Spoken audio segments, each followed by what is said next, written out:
میں نے ایک حدیث شریف میں پڑھا، جس نے اپنا ایمان بچانے کے لیے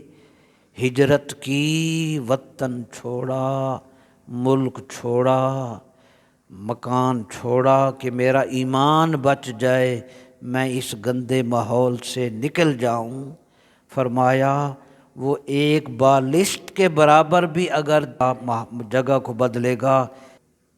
6 انچ کے برابر ہی کیوں نہ ہو، وہ جگہ اس نے چھوڑی اللہ رسول اور دین کے لیے، فرمایا اس کے لیے جنت واجب، کہ اس نے اپنے دین کی حفاظت پریورٹی دی، پیسے کو نہیں، اپنے دین کو بچانے کے لیے اس نے گھر چھوڑ دیا۔ یہ عام ہجرت ہے۔ صدیق اکبر رضی اللہ عنہ کی عظمت کا کیا کہنا کہ جب انہوں نے مکہ سے مدینہ منورہ ہجرت کی،